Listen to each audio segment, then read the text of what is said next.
recognized for 5 minutes.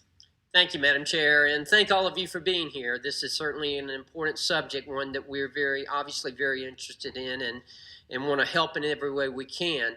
I want to start off by saying that the ranking member, Ms. McMorris Rogers, in her opening statement, she talked about emerging technology. And Mr. Mehta, I know that you or I should say Amazon has invested a lot of money, a lot of employees in this.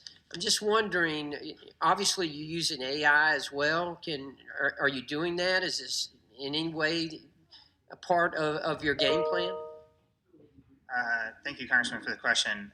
AI and machine learning is absolutely part of the game plan, as is the use of expert human investigators. So as we address these problems and prevent counterfeits from entering our store, the only way that we can collectively stop counterfeits at scale is through technology.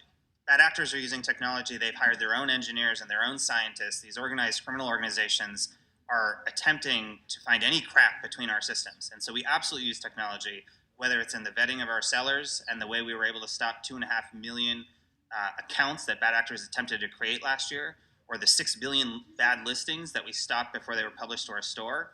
The only way we do this is through technology that is mining hundreds of different signals about the person, about their product, about information that brands and rights owners have given us about their brands and their logos and their distribution that helps us be more effective in stopping counterfeits and unsafe products. Great, thank you. Ms. Levitt, what about you? Does your company utilize AI at all?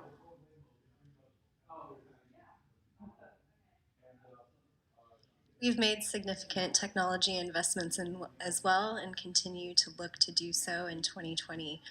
I'd like to note one thing about AI and machine learning. I think an important part of all of this is collaboration, because our AI, our machine learning, is only as good as the information that we're feeding into it. And so I think increasingly it's important that the platforms are coordinating with social media sites, with the brands, with consumer protection groups, to make sure that the data and the inputs that we are using to build and to strengthen and to modify those technologies is accurate and up to date.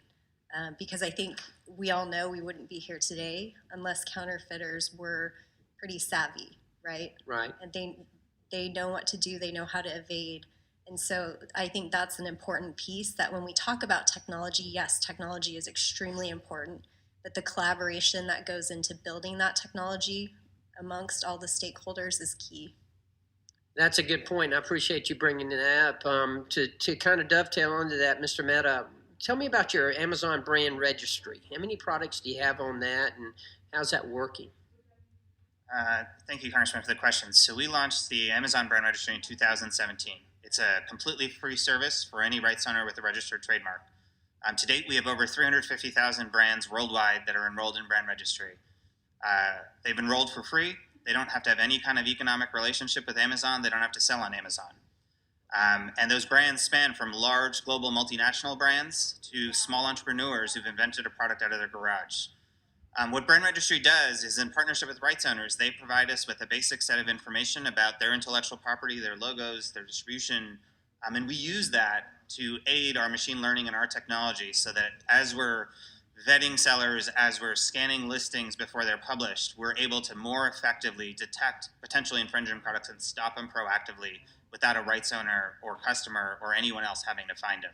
Since the launch of Brand Registry, on average, for brands reporting infringement to Amazon, brands in Brand Registry report 99% fewer infringements per brand than before the launch of Brand Registry. Really? That's quite impressive. You mentioned earlier social media sites and what they were doing to recruit bad people and to leave false and fake positive reviews. What about that? How are you handling that? How are you approaching that? Yeah, so we've absolutely seen situations where bad actors are using social media sites, often private groups within social media sites that are not visible easily to companies like ours or to government. And bad actors use those groups to recruit people and provide them discounted or free products to get incentivized reviews. It's completely unacceptable that that type of activity would occur.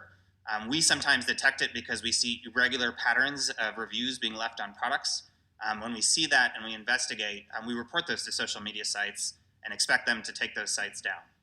It's something we're working with a number of social media sites to get that process to not only be faster and more effective, but more importantly for social media sites to proactively monitor for such types of abuse and inform other partners in this fight. Well, great. Well, thank you for your efforts. Thank all of you for your efforts. And as you know, if it's on the internet, it's true. So we have to always keep that in mind. Thank you, and I yield back.